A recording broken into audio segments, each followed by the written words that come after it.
Recently, a Malayali actor revealed that he was diagnosed with ADHD as an adult.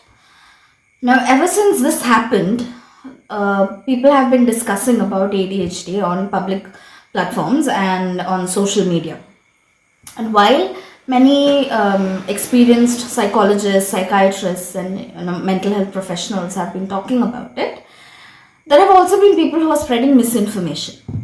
So today, I just wanted to talk about a few facts regarding ADHD and to bust a few myths. So, first thing, what is ADHD? It is attention deficit hyperactivity disorder. So, as the name suggests, it's a problem with regulating attention, and it is a problem with, in some cases, it's a problem with regulating behavior. Now, ADHD has three primary presentations. So you have the inattentive type, where the inattentive ADHD child is someone who sits in class, is not exactly disruptive, doesn't really move around a lot, but constantly wool gathering, constantly daydreaming. So when the teacher is speaking in class, this child is not paying attention. Maybe their attention is on something outside the window.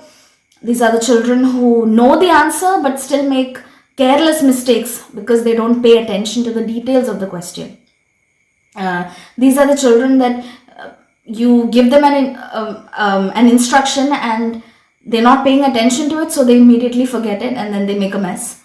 These are the children who zone out when you try to talk to them if it's not interesting. So that's the inattentive presentation. Then you have the hyperactive impulsive presentation, where we have this cliche idea of a child with ADHD, that is, they can't sit still, they're constantly restless, they're always fidgeting, they have this restless energy within them all the time. If you force them to sit still, then they will disturb their neighbor, they will poke them, or they will try to talk to them, or they will drop something on the floor and try to pick it up. Things like this. So there's a lot of restlessness in the child. They may be making noises in class or in inappropriate situations. There is also impulsivity, which is that they don't think about the pros and cons of a decision, they don't think about repercussions. Anything that catches their interest, they will just follow it blindly. Then you have the third presentation, which is the combined type, where you have inattention, you have hyperactivity, and you also have low impulse control. So with ADHD, a lot of people say that ADHD is a problem with like low attention, as in these people have low attention spans, or they are unable to pay attention. But it's more that they are unable to regulate the attention that they are paying to things. So normally, for a normal person, or for a neurotypical person, what happens is, even if something is not very interesting, they can tell themselves to pay attention because you have to get it done. Even if something is boring, they will still pay attention just to get the work done. So most kids, when they go to school, they will listen to the teacher because they have no other choice. They will do their homework, they will do their assignments because, that's what they have to do. But for a child with ADHD, that is akin to torture, because they cannot direct their attention into something that is not interesting, into something that's boring. Their brain decides where their attention is supposed to go, and their brain decides that based on external stimuli, how interesting it is, or how stimulating it is, how exciting is it, how novel is it. That is why people with ADHD are constantly seeking new experiences, constantly seeking stimulation, because for them boredom is the biggest problem. And many teachers and parents take it as a personal attack, right? So when a teacher is giving instructions and the child is not paying attention, or the teacher is teaching in class and the child is wool gathering or being hyperactive, when a parent gives instructions and the child seems to blatantly disregard them, adults take it very personally. But think of it this way. This is a very interesting analogy that I read about, where, if you have an open fire, or you light your gas stove and there's fire, you can touch that fire if you want. You can put your whole hand on the burner if you want to, because you have the motor skills, you have, your muscles are fine, you can just put your hand there. But will your brain allow you to do it? No. Your brain will not allow you to do it because your brain knows that this is going to cause some serious damage. This is a threatening situation. You can't do it. It's the same thing with ADHD folks, that if something is boring, their brain perceives it as a threat. Their brain just won't let them do it. So it's not personal at all. It's not that the child is being willfully disobedient or disrespectful or arrogant or is irresponsible or careless or whatever. The child is simply unable to pay attention to it. The child is simply unable to bear the monotony of it. The brain isn't letting them do it.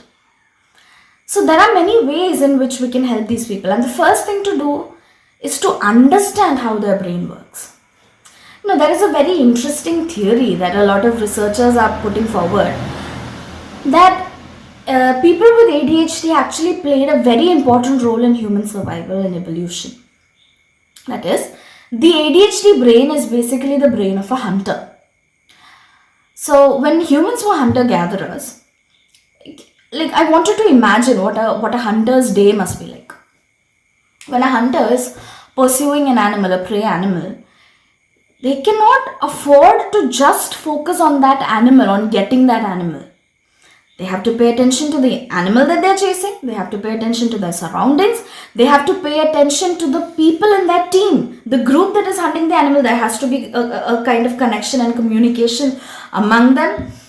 It's a high risk situation and a highly stimulating situation where the brain has to make quick decisions on the fly. A lot of pattern recognition is required, problem solving is required, some element of novel thinking is required.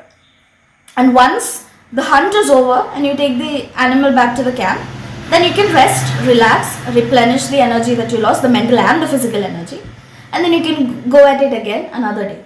So a hunter cannot afford to be stuck in a day, in a routine, or in basically a monotonous day that is planned by somebody else. A hunter cannot do that because they have to follow the prey animals. They have to follow, prey animals would be following a lot of seasonal variations. There would be migrations happening. So there are a lot of things that the hunter has to consider, a lot of information that the hunter has to take in, and he has to pay attention to a lot of things. So the ADHD brain basically developed as the optimal hunter. But then imagine you take that hunter and you put him in a classroom with 40 other students where the teacher is droning day in and day out about one thing. How do you think they're going to cope? How do you think that brain is going to cope in such a scenario? It's very difficult for them. I would imagine that at that point, when the brain starts getting bored, the brain of the hunter is going to be like, why are you getting bored in such, you're supposed to be in a very highly stimulating, a high risk situation. How are you getting bored in such a situation? If you're getting bored, something must be wrong. Maybe that is why boredom feels so threatening and so suffocating for them. So what do we do as teachers, as parents, as spouses of people with ADHD? What can we do? One thing we can do is we accept them the way they are, the way their brains are structured. And there are people saying that ADHD is a treatable or a curable condition, that if you diagnose them early, then you can treat and cure the disorder. And there are people saying that ADHD is a disorder of childhood and you don't see it in adulthood. These are all myths. No matter when you detect ADHD, the child is going to have ADHD till the day he dies. But then you can help him cope. You can teach him coping skills. You can teach him strategies to play up his strengths, to improve his maybe his attention span, or to work according to the way that his brain is structured. And when you do that, you can help the child create a path for himself in his life, which is attuned to the way his brain is. But you cannot cure ADHD. Similarly, one reason that a lot of adults get into adulthood without their ADHD being discovered is that they have the inattentive type. That is, they're not disruptive. So nobody thinks of sending them to a psychologist or a psychotherapist or a psychiatrist to get diagnosed. People just call them lazy or irresponsible or careless. And as a child, they learn to mask it, they learn to hide it, they learn to hide their internal struggles, and they get to adulthood and nobody realizes that they actually have ADHD, but they still have ADHD, even if it's not visible to everyone else. So the first thing to do is to understand their brain. The second thing to do is to support them the way they are, to accept them, and give them our unconditional love and unconditional positive regard.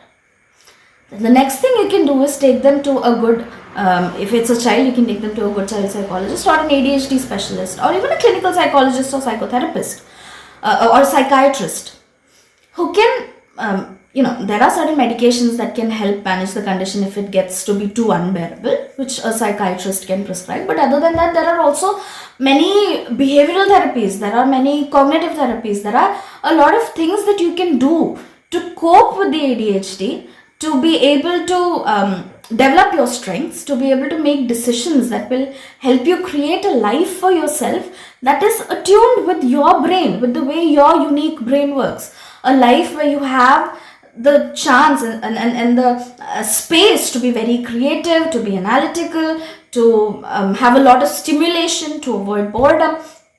It is possible for people with ADHD to get to the top in almost any career, as long as it's a post or a position which gives them a lot of flexibility, gives them the space for their unique brains to play the way that they were designed to play.